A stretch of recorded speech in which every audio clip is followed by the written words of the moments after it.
On today's episode of Gathering the Kings. I always say there's times in the lifetime of a business owner where you are playing defense and when you're playing forward. Defense, it happens. You get attacked and you kind of have to bounce back. Forward is when you're more creative, you have maybe a little bit more time. So I would say to people at home, even in marketing, if you can think a little bit outside the box, whenever you have more time, how do you make your process or your product or your supply chain a little bit more unique? Yeah. It's tough because nowadays everyone does everything. There's competition everywhere, but Right. sometimes there's ways of just twisting things a little bit and become unique yourself. Thinking a little bit outside the box without deviating from your business, but more in the way that you do things in the process should help anyone. You are listening to Gathering the Kings with Chaz Wolfe, featuring fellow 7, 8, and even 9-figure business owners who have real battle scars from business and life, but have prevailed as the king that they are designed to be. We welcome high-performing entrepreneurs to the stage in order to reveal the real of the real on what it takes to build a successful business today. We dissect the good and bad decisions they've made along the way that give a true and accurate picture of the journey of success and how you too can get there. Through this dialogue, you will learn the value of growing your network and surrounding yourself with power players and kings like today's guest. Grab your pen and notebook because we're about to dive in. What's up, everybody? I'm Chaz Wolfe, Gathering the Kings podcast. We're back today. Another king on the stage here, Reuben Benjehuda. Rueben, how did I do with your last name there? You did okay. You can call me Ruben. It's fine. And it's a pleasure for me to be here. Thank you. I appreciate you being here. I appreciate the flexibility there. But as I've said many times here on the show, the name's important. You, my friend, are important. You're here with us today to serve and talk about your incredible business and journey. I'm so appreciative of that. What kind of business do you have, brother? I'll start by thanking you for being here. And it's incredible. You've done so many podcasts. It's a service for everyone out there. So anyone, I don't know, the thousands or more, lives that you touched. It's great. So pleasure to be here. And, Thank you. I commend you for that. Great things. We're in the quick serve frozen dessert business. Okay. We have a gelato store. We can talk about the difference between gelato and ice cream, but we make things in a unique way. We make gelato on a stick, and it's called POPBAR.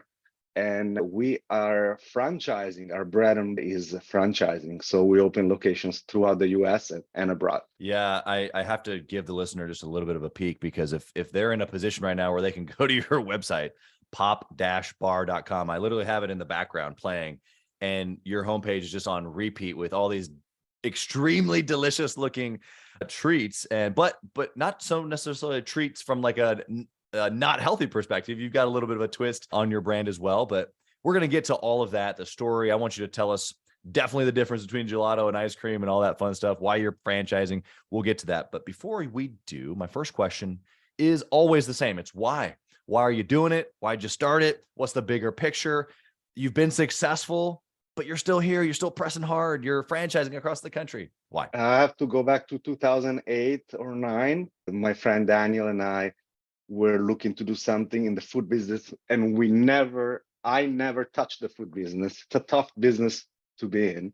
Yeah. But I'm originally from Italy. I moved to New York a while back, and we were looking in New York for, something in the food business. Having said that, luckily, I guess I had the wisdom not to do a full restaurant, because that's high chance of failure. It's just tough. I'm not saying, to anyone at home not to do it, but you need much more help.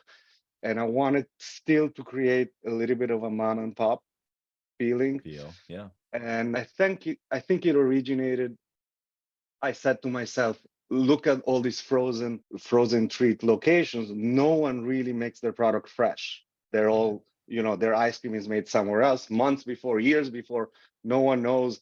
They ship it to the store, they defrost it. Can we have a little bit of a mom and pop? I make something fresh and sell it.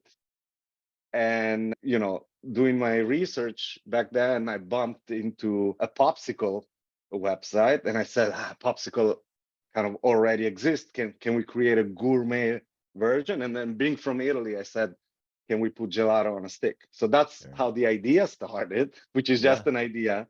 Yeah. And then, you go through, as any other entrepreneur at home, 100 or 1,000 different, Yep. ideas and variations, and you get finally, discard and get finally to where you want to be or where you That's should right. be. That's right. So, I mean, obviously, I mean, the gelato is attached to you and where you come from and you having this mom and pop feel, but like, what's the deeper motivation for you wanting to be in the food industry or being even in business in general? Like you said it multiple times, actually.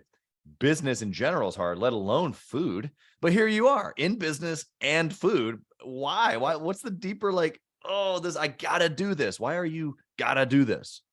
Look, another part of it is people eat, obviously, and the food, not to bash American food, but especially at the time, all natural was, I'm not saying a foreign concept, but you Right. got to look for it very hard. And one of the rules we put on ourselves from day one is we got to be an all natural store, all natural ingredients.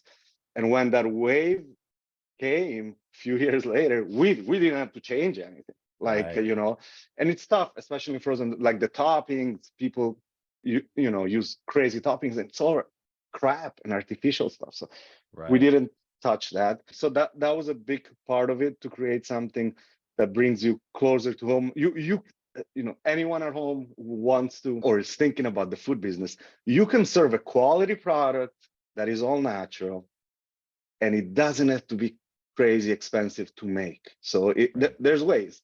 Yeah. And that was a challenge, but it was a good feeling, because usually artificial is cheaper, right? Right. And that's why America got into, the fast food nation, or whatever, they Right. want to call it. Right. So that was a big part of it. And then like you said, there's a visual process that I love still to this day. The pop itself, a pop is iconic. Like the figure of a pop is already, pop art, the word pop itself. There's a lot of, pop up. And at POPBAR, when we started, and it was before the Instagrams of the world, when we Right. started, you would eat with your own eyes. You would Yeah. choose what you want to eat from, not from looking at a screen, but from looking at, the actual treat, and Yeah. that what it looked like. And that's an amazing feeling. So Yeah. I'm just picking up, that you're an experienced expert, that you're trying to, and you have created this, of course, healthy or all natural alternative, really, or gourmet, even. It's like all these like really, really like awesome layers that you've put all in one product, where it's like a lot of people go with gourmet, but you can't go all organic or all natural and gourmet. You can't be in the shop and have it fresh and all natural. Like, it just, all these things you said, no, I'm not going to put any of those, limitations on myself. I'm going to make it the best, and the best for you, and the best looking, and the best experience, kind of all in one. I mean, I'm literally captured by your website here. It's just like, obviously with me, being in the edible arrangements franchise world, like we do treats, we do yeah, beautiful things. We realize that people eat with their eyes. People come and, do some short-term stints with us over the holiday time frames, Mother's Day, Valentine's yes, Day. And some of our temporary workers ask us, like, how do you pick, or some of our customers even sometimes will stop, slow enough and ask, like, well, it's the best pineapple ever, every single time. isn't that a Um, good feeling? it's the best strawberry. I look at it, Yeah, it's perfect. And you go, well, yeah, there's actually a little bit of a process that goes in that. We're fruit snobs, like we only allow the best of the best to go forward. So yeah. I totally relate with you wanting to have that visual experience, and then even the experience in their mouth being good for them. And on top of that, just this tasty thing that was made right in front of them. There's just Yeah. this experience really that you're developing, I think, is really incredible. So I'm pointing that out for the listener, because they can do the same thing. It doesn't have to be artificial. It doesn't have to be fake. It doesn't have to be, Instagram worthy, where it's like this up front and then like not very good on the back. I think that what you've done is just this incredible display of real, and it still tastes amazing, right? Yes, yes. And if I can add to that, Chad, because you can relate too, I always actually I start my training to franchisees with these words. The word treat is a very unique word. because people need to have lunch or dinner. They can choose, obviously, whatever lunch or dinner they want, but their body asks them to have lunch or dinner. Right. A treat is a very different proposition because you choose to, you don't have to.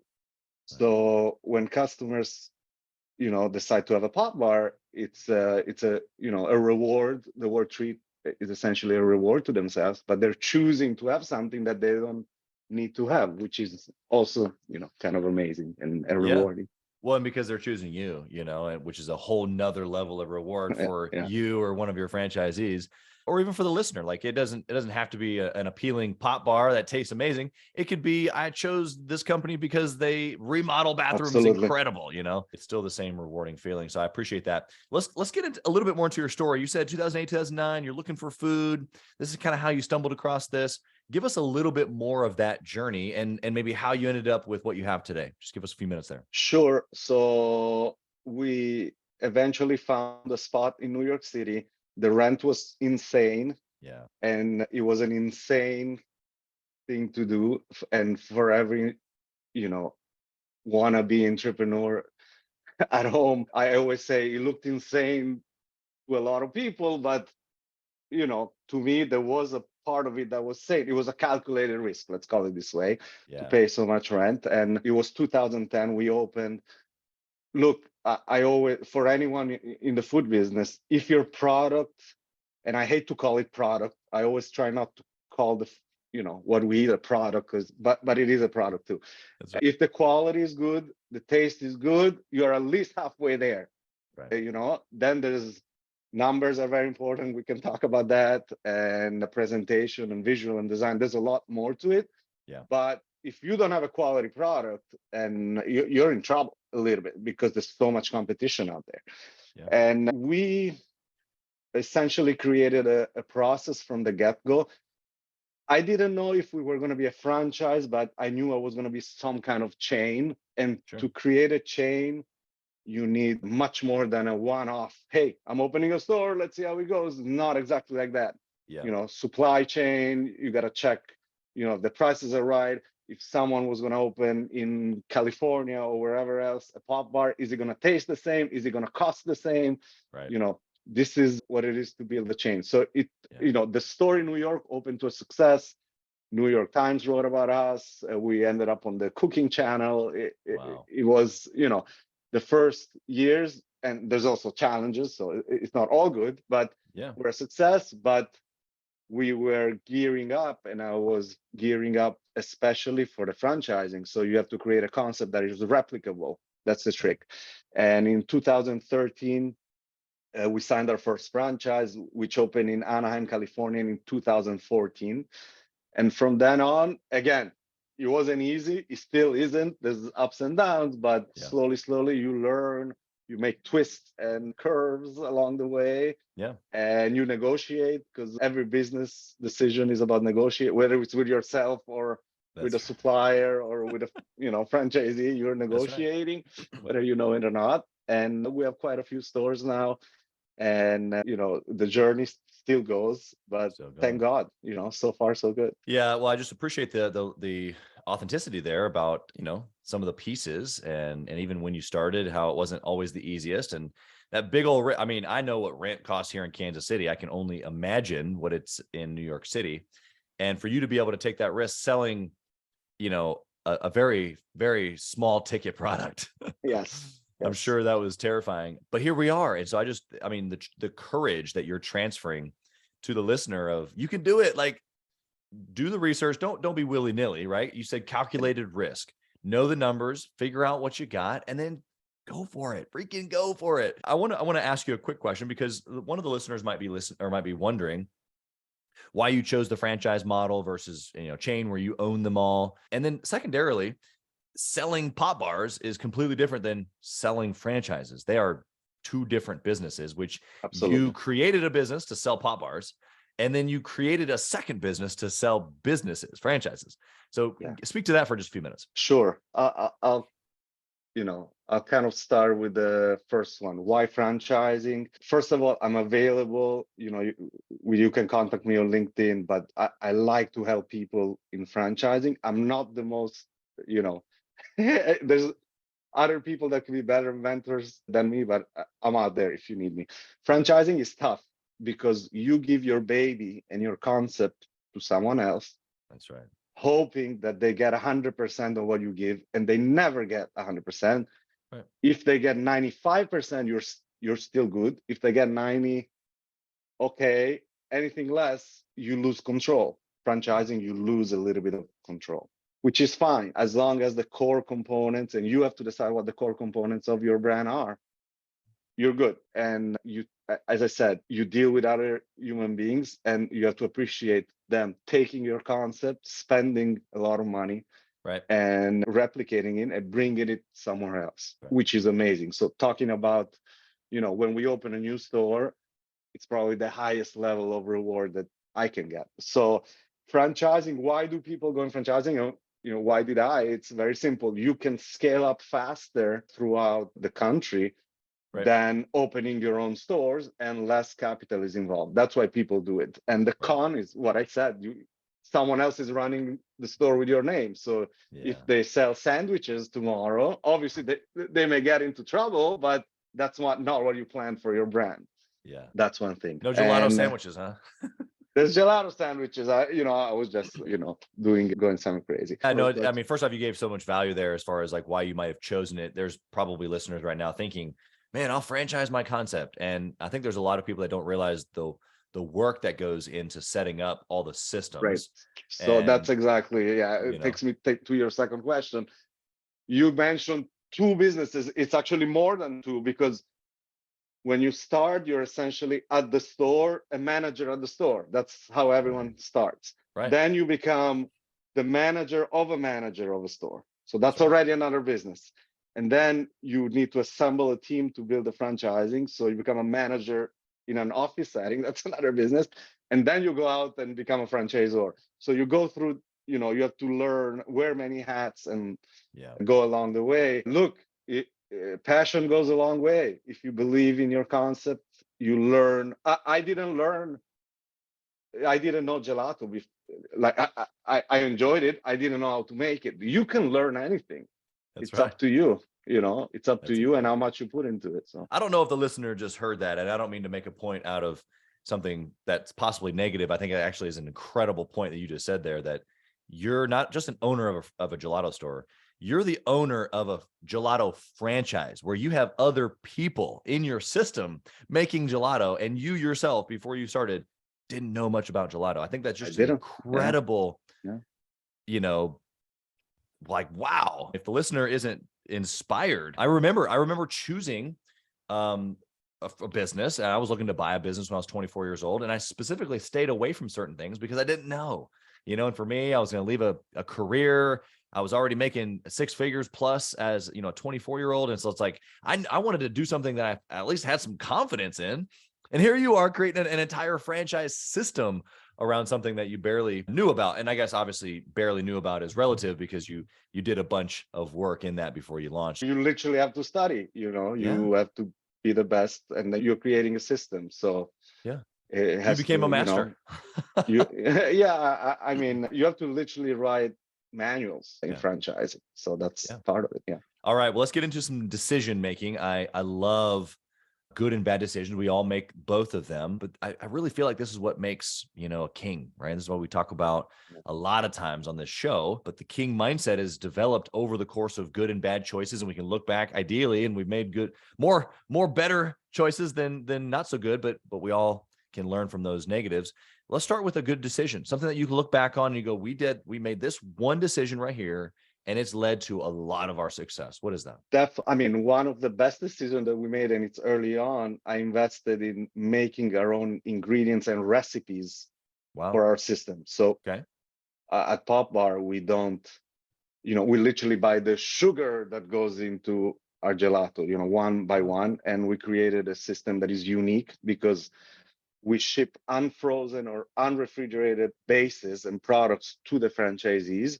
And each franchisee adds whatever is fresh, like the fruit and the milk on, I told you it's At a a little bit local of a mom level. and pop store. So Right. they if they wake up today and say, hey, I feel like doing some hazelnut gelato, they can. They have tons of recipes to choose from maybe 70 or 80 recipes and counting. So flavors are not the problem. But back to the system, we developed a system where we pack our own base ingredients and ship them to the franchisees. Yeah. And that helped, number one, keeping the costs down because Yep. we don't have to go to a third party and buy XYZ. Number two, a little bit with the supply chain, because who could have forecasted that later on, especially with COVID, Right. everything becomes a bit of a mess. So Big imagine, deal. summer or spring is starting and you don't have a vanilla. These are real. I faced that challenge even with this system. Yeah. So I think earlier on, having a handle and having our own unique proprietary recipes and system was the right decision versus depending on other vendors all the time. Right. They can raise prices, they can go out of business, they can be late in their delivery. We have not absolute control, no one has absolute control, but we have a handle and a grip on our ingredients, and still we make a fresh product in every location, which is our goal. So definitely that was a good decision in my book. Yeah, I just appreciate that, because I think every business owner wants control, but we also want freedom. And there's this like back and forth of like freedom and control are opposites. And so we create systems to try to have control and freedom, which sometimes bites us. But in this case, you having a more control allowed for your system to have some freedom, even in those kind of more sticky situations where you weren't able to, maybe get the products that you were looking for. You were able to control that a little bit better. What would you say to the listener right now, hearing you, and maybe they're not in the food business? How do they take your decision of controlling ingredients, controlling the sale, the supply chain a little bit more? How can they apply that to their marketing business or to their home service company? What would you say to that person? Look, a little bit, I always say there's times in the lifetime of a business owner where you are playing defense and when you're playing forward. Defense, it happens, you get attacked and you kind of have to bounce back. Forward is when you're more creative, you have maybe a little bit more time. So I would say to people at home, even in marketing, if you can think a little bit outside the box, whenever you have more time, to how do you make your process or your product or your supply chain a little bit more unique?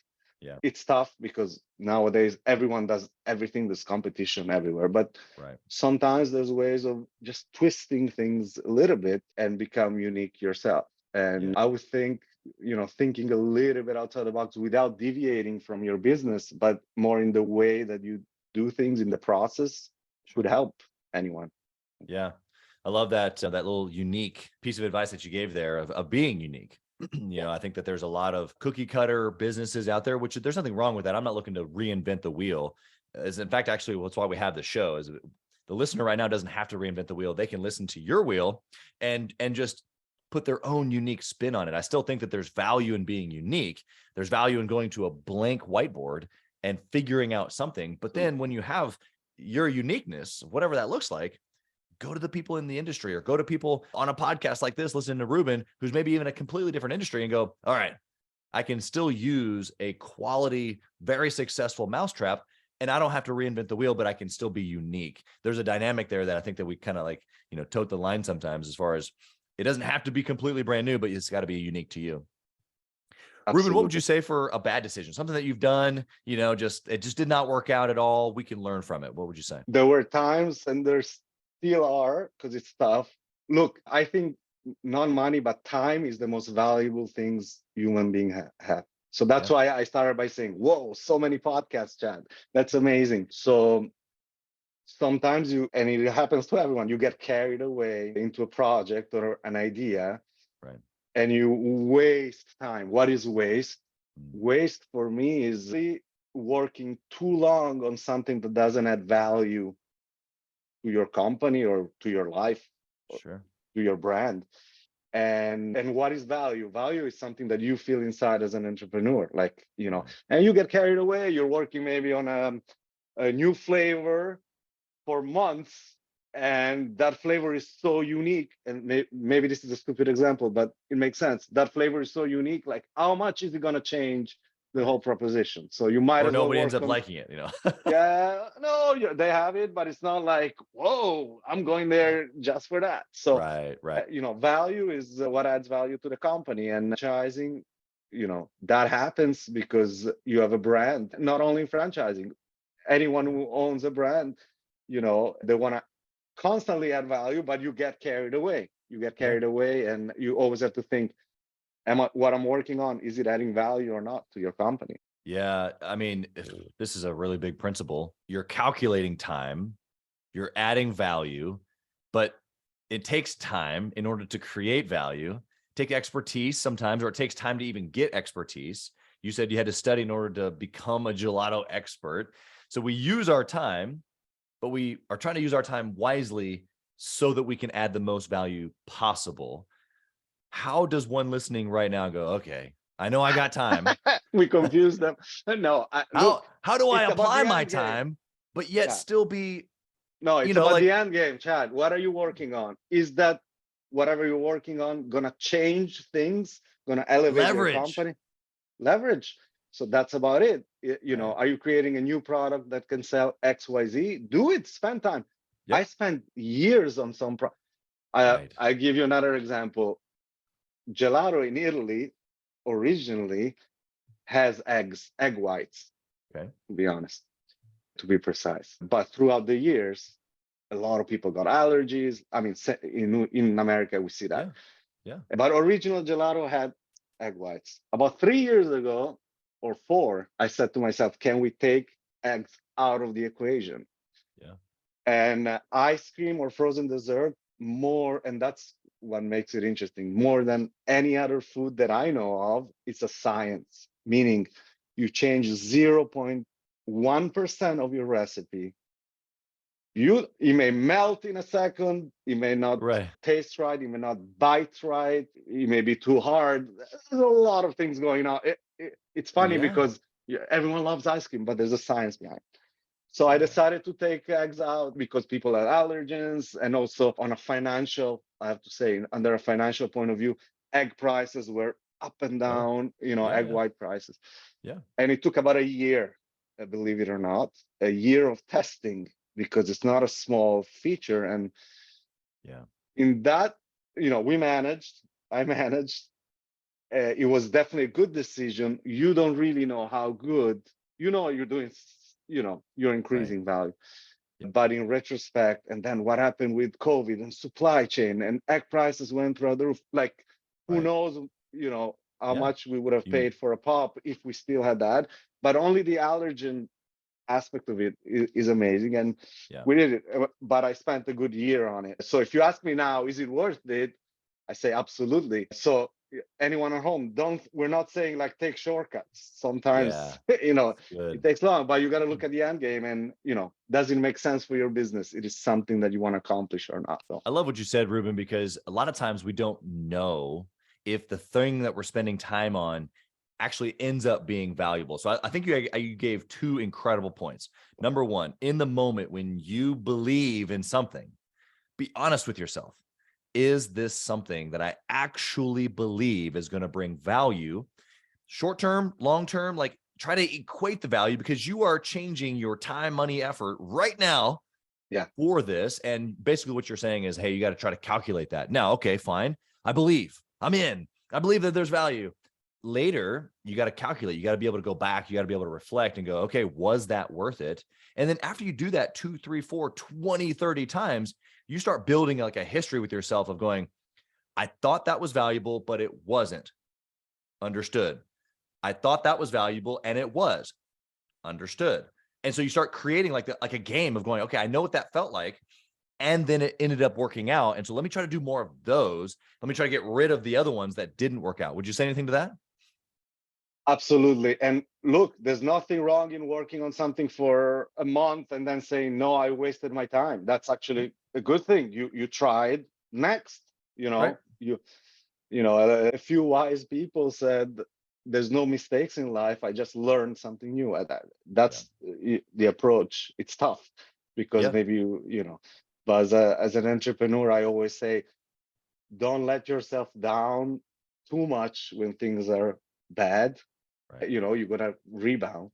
And the Yeah. opposite is true. If everything goes amazing, like, keep it humble and quiet. Okay, yeah, celebrate, but there's good times and bad times. So. That's right. That's right. I think there's a gratefulness there. We talk about in Gathering the Kings Mastermind, we talk about grateful but not done, right? I'm thankful for what I have, the good and the bad, like what you're just saying. Yes. But man, we're not done. And knowing that there's so much more of the game to play, and there's more of the potential and fulfillment that we have as entrepreneurs to be able to go after, because there's still more of the story to be written. I want to know, when it comes to decisions, something comes across your desk today, and maybe it's a pretty big decision. We make fairly big decisions on a regular basis. Is there a process that you follow? Couple of things that you do on a regular basis that might help you make good decisions? Yes, it obviously depends on decision and what are we talking about. I tend to share. First of all, I'm not saying I make the decision, but I kind of put down the direction I want to go. But then I always ask for opinion. I have a great team in New York. I definitely, I hope, I treat them and they treat me kind of on the same level, especially when it comes to decisions. And Right. even if they're not related particularly to that decision, meaning, I ask our designer about flavors, it doesn't matter. Yeah. You kind of open up and share decisions. And also for big decisions, you try to go to mentors or, figures that you have and obviously ask for their opinions. So another thing that I try not to take big decisions in one day, always sleep on it for the big one and take it easy. So every decision, depending if it's a small one or a big one, has a little bit of a process, but definitely ask opinions, and try to hear what everyone has to say. Points of view, really change and make you think. So that's right. I mean, obviously having people around you, whether it's your team or even a mastermind group, it's literally why Gathering the Kings exists, is to be able to have a board of directors of have other people at your level and above that have maybe been through this situation, or maybe they haven't, but they've got experience that they can pour in and say, hey, I know a person, or hey, based on my experience, you might think about XYZ. And those types of decisions that you can go back and forth on can make a big difference over the course of time. You start hitting, just better and better decision-making because of the people that are around you. I love how you do it with even in your own team. You should absolutely be building a team of people around you that you can trust. And even if they're the designer and they have nothing to do with the ingredients whatsoever, I love that example of asking their opinion, because they're going to come to the table with something unique and different and potentially something that's super valuable. So I love how you're open-minded to that. I want to transfer to our speed round here. I want to ask you some questions that come at you in a little different angle. The first one is around your tracking, your KPIs. Okay. And I like to say it like this: if you could only pick one thing, Ruben, to track forever and ever, what would it be? The accounting or the numbers of a business, because no matter how great a brand visually looks, taste, flavor, everything I said before, I'm going to knock it down and say, if your numbers are not there, too bad. Sorry, but numbers are king. I will say that. So, definitely numbers, banking, or, accounting, no matter what business you're in, they have to make sense. Yeah, understood. Ruben, what kind of resource, book, or something different that you'd recommend for a business owner trying to? I'll give you one of my favorites, and I can tell you the one I'm reading now. I actually have it here. I can show it. But there's a book by MJ DeMarco, The Fast Lane Millionaires. Pretty famous book from entrepreneurs. And not only that, MJ has a forum that I read a lot, opens up your mind. So Fast Lane Millionaire, definitely. I don't know if I can say changed my life, but it definitely opened up my brain.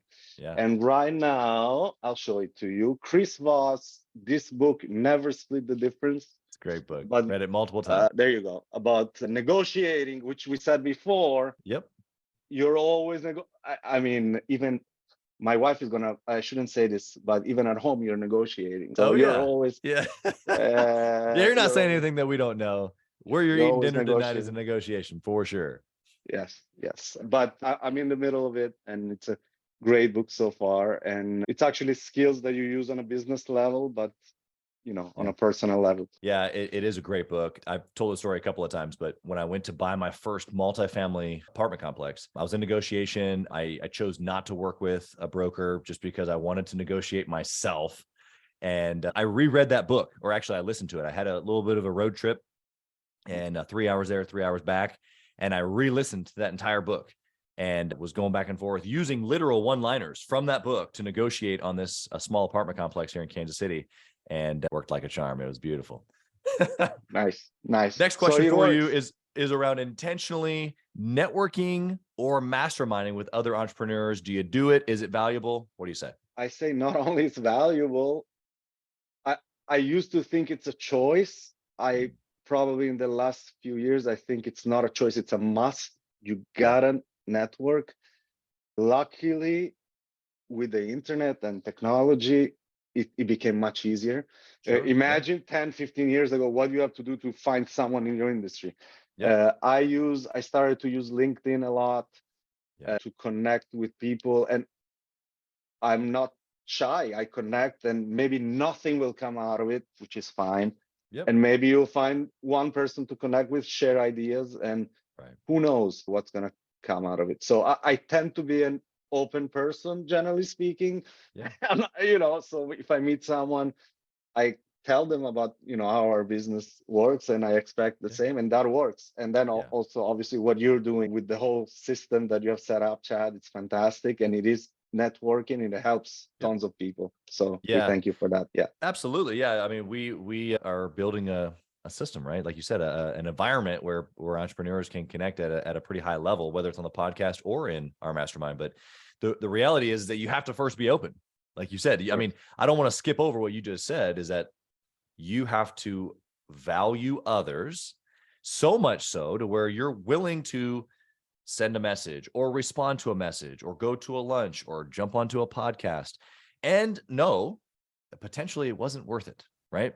But you and I both know that we've done this enough times to where even though sometimes it's not worth it, generally speaking, overall, it is so worth it. It's actually pretty interesting that you said in the last couple of years that your value of networking or masterminding has gone through the roof. And I would agree with you. I think that as we continue to press further into what we call the king stage, you realize that leverage is more important. And it's not about necessarily the tactical in the warrior stage. It's about leveraging time, leveraging resources, leveraging key relationships. When you pull that lever and you understand like, whoa, all of that just happened because of that one person I met, or fill in the blank, you start going, okay, whoa, let me start recalculating what's on my calendar here, because meeting Rueben today might change the dynamic of everything that is, in my future. And you get one good piece of advice that turns into something. Don't discount that. Look at what other people are doing and how they're successful. Kind of always try to, when you meet someone, try to see what works in their life. And again, you're not copying anything. You're, just taking hints of what you can apply to your business. That's right. I've got a question for you, Rueben, about family. I've got this deep-seated belief that there is no such thing as balance. And so here's actually my belief, right? Is that as entrepreneurs, we are obsessive by nature. Like we go all in, and that's why we're successful in business. And so what I want to know is, how have you gone all in on your family or marriage while going all in at your business at the same time? I take this occasion and this question to thank publicly my wife, Jasmine. She's the, superhero in the family, and a big, I would say the easy and straightforward answer is, if she wouldn't do what she does, I wouldn't be here today. It's as simple as that. We have 4 kids. Thank God we're blessed. And it's, getting to the office, the easy part of the day starts, right? At home is the tough part. But jokes aside, definitely, props to my wife, Jasmine. And another way of looking at it, we are obsessive, and we're connected to email, social media all the time, and it's very hard. I would say this, Chad, I don't consider myself a religious or Orthodox person. I'm Jewish, and in Judaism, we take one day off a week. During that day, I don't check my emails. I don't open the computer. And I know it's a little bit against some people, entrepreneurs even would say, be obsessive, work every day. But that one day off, and it's of your own business. So I don't read anything POPBAR related. Even if you read an email, like you want to reply. So I Right. don't need, you can still be creative and watch Shark Tank or, read your books, Yeah. it's, Yeah. you can still do business, but take your mind off your own business for a day. For me, it's like plugging your phone or plugging your car and recharging. Yeah. And then the next day I'm more fresh. Yeah. And also that day you spend it obviously with the family, which gives you a purpose, because Yeah. at the end of the day, why are we doing all this? It's for the Right. family. That's that, we didn't mention that, but Yeah. it's pretty clear. So I would say the answer is the family balance has to be there, and hopefully your partner is on board with whatever you do. Right. And at the Right. same time, if at home, try it. Take one day off your own business, see what Yeah. happens. You may like it. Yeah. It's really good advice. So I want to just reiterate to the listener that it's not just a recharge. It is, you're right. It is intentional time, not only for the family, right? Because like I have intentional time right here. I'm on a podcast with a guy named Rueben. Like it was on my calendar. It was intentional. I showed up, he showed up. We're doing the thing. Is my family on the calendar? And whether it's on Saturdays or Tuesdays, I don't think that part Doesn't necessarily matter. matters. Yeah. Yeah. But the building it in, and then on top of that, even for you as an individual, you're right. We do the same thing weekends in general, but our Sabbath, if you will, is Saturday. And I just try to just ease into the day. I'm so intense in all these things, which is great. I want to be intense with my kids too. And so I'm intense with like pancakes on Saturday morning, Yes. and I'm intense with, card games, and I'm, all these things, but it in comparison, it's just like an ease into the weekend or the Saturday, because it's just different. I'm not doing the business tactics like you mentioned. So I appreciate that perspective. Yeah. I got one last question here for you, Ruben. You ready? Sure. Yep. If you could whisper in the younger Ruben's ear, what would you say? I would say, don't worry, everything will be all right. Because you especially when you're young, you get overwhelmed very easily. Yeah. You don't have as thick of a skin, and every little problem becomes huge. And then in retro, if I think about it now, Yeah. like I was worried about that. What, Right.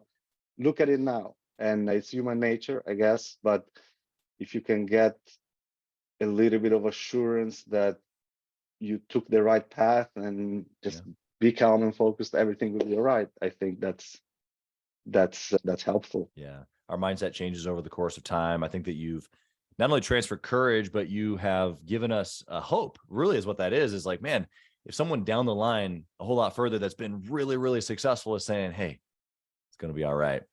It hopefully for the listener, you can hear Ruben's voice in your mind, whether it's now or in the future, when things get a little sticky, get a little hard, because they're going to.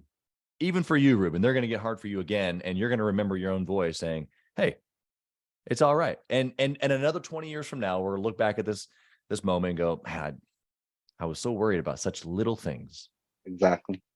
Yeah. Ruben, how can the listener find you? Number one, where are your locations? Where can we find this delicious looking product? And then how can they connect with you? You mentioned LinkedIn. Is that the best way? Yeah. So POPBAR is throughout the US and a few locations abroad, many states. I would say the easiest, go to our website, pop-bar.com. Come and visit. I always say people come in with a smile.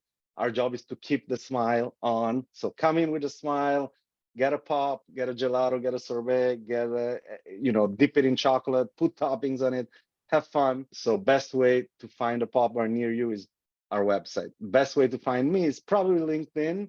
I travel a lot, but LinkedIn is the best. I am open always to help and talk to people, and it's a great feeling to help anyone. So hopefully, and again, thank you for organizing this and for the whole podcast. Who knows how many but that's at the end of the day a great feeling. So we try to do it. Ruben, you've been just incredible here today. You've given from your story, from your family, even from your day, and because I know you're traveling right now and you're serving your franchise community, but thank you for taking that time, that precious time, that valuable time, and giving it to us. You've been incredible. We wish you blessing on your business, on your family, on all the individual franchise locations. Yes. Thank you. Thank you so much for being here, Ruben. Take care. Thank you for listening to Gathering the Kings today. I hope that you were able to pull out a few nuggets to go apply into your business right away. More importantly, though, I hope that you're realizing that it takes more to be successful than just being by yourself, doing it all on your own, carrying the weight all by yourself. What I have realized, not only in my own journey from multiple businesses and multiple different industries, and now interviewing literally over 200 or 300 other very successful 7, 8, and 9-figure business owners, is that it's tough to do it alone. And so Gathering the Kings literally exists to bring together successful entrepreneurs. In fact, we are putting together 1,000 kings, specifically who are grateful but not done. We're intentionally assembling kings who fight tooth and nail for their business, family, and communities. And here's what we believe, that in the pursuit of excellence in those areas, that it ignites within us the responsibility to govern power and forge a lasting legacy. So if that relates and resonates with you, and you know that you need people around you, sharp, qualified, other very successful business owners, I want you to go to gatheringthekings.com. I want you to take a look at what we're doing and see if it makes sense for you to be part of our pursuit to 1,000 kings. Talk soon.